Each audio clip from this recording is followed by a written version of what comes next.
हाय, मैं विजेता शर्मा। आज आपसे बात करूंगी ऐसे अपराध के बारे में जो होता तो बहुत ज़्यादा है, लेकिन लोगों को इसके बारे में नॉलेज नहीं है कि अगर मेरे साथ ऐसा अपराध हो रहा है तो क्या मैं शिकायत ऐसे कर सकता हूँ भी नहीं कर सकता। जिसमें से कि कॉमन अपराध क्या है, अगर बहू सास पे अत्याचार करे तो क्या शिकायत हो सकती है, अगर बहू नंद पे अत्याचार करे तो क्या नंद शिकायत कर सकती है, अगर देवरानी जेठानी पर लड़ाई करे अत्याचार करे तो क्या शिकायत हो सकती है। हाँ, बिल्कुल शिकायत हो सकती है। आज तक सब मोस्टली ये कॉमन है कि जब बहुओं पे अत्याचार होता है तो बहू तुरंत कोर्ट का दरवाज़ा खटखटा लेती है, लेकिन नहीं, एक ऐसा लॉ है जिसमें कोई भी वुमेन अपनी शिकायत दर्ज कर सकती है, मजिस्ट्रेट के सामने अपनी एप्लीकेशन ला सकती है।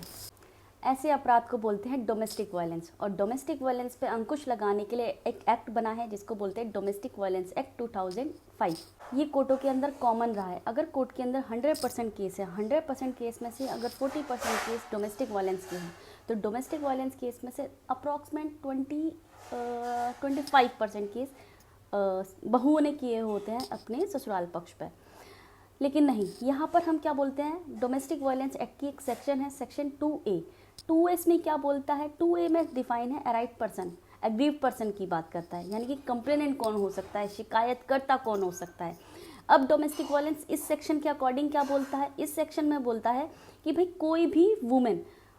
एनी वुमेन, तो एनी वुमेन के अंदर सास बहू भी आ जाती है, बहू सास भी आ जाती है, यानी कहते हैं ना, सास बहू के ऊपर भी कंप्लेंट कर सकती है, नंद भाभी के ऊपर भी कंप्लेंट कर सकती है, देवरानी जेठानी के ऊपर भी कंप्लेंट कर सकती है, और जेठानी देवरानी के ऊपर भी कंप्लेंट कर सकती है।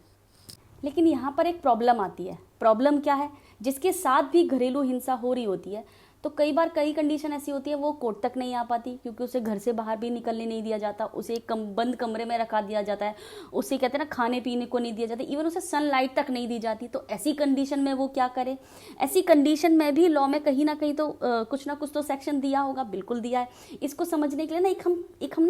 एक एग्जाम्पल लेते हैं। एग्जाम्पल क्या लेते हैं, पुरानी फिल्मों का। पुरानी फिल्मों में क्या होता है, पुरानी फिल्मों में बहू पर जब अत्याचार करती है उसके ससुराल वाले, तो उसे क्या करते हैं, उसे बंद कमरे में रख देते हैं, उसको खाने पीने को टाइम से नहीं देते, इवन उसे सनलाइट भी नहीं देते। अब ऐसी कंडीशन में वो क्या करती है, अपने कमरे में, उसके कमरे में विंडो होती है, तो उस विंडो के थ्रू क्या करती है, एक लेटर फेंक देती है, तो वहाँ से निकलने वाला कोई जा रहा होता है तो उस लेटर को पढ़ता है तो उसको बचा लेता है।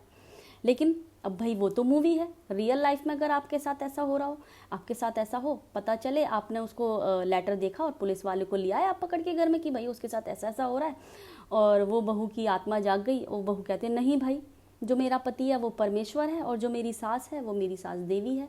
तो अब आप क्या करेंगे भाई, पता चला बहू ने ही बोल दिया ये तो आदमी मुझे छेड़ता था, अब पता चला आप पे 354 का मुकदमा दर्ज करा दे, आप पे ईवी टीजिंग का दर्ज करा दे। तो अब ऐसे में लॉ में क्या प्रोविज़न है, लॉ में क्या सेक्शन है,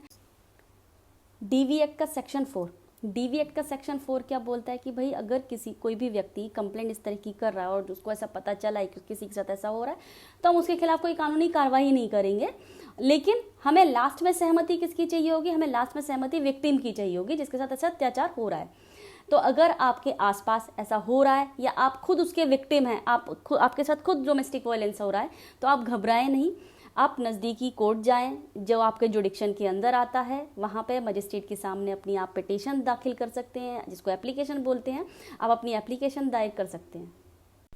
kindly subscribe and hit the bell icon and don't forget like and share.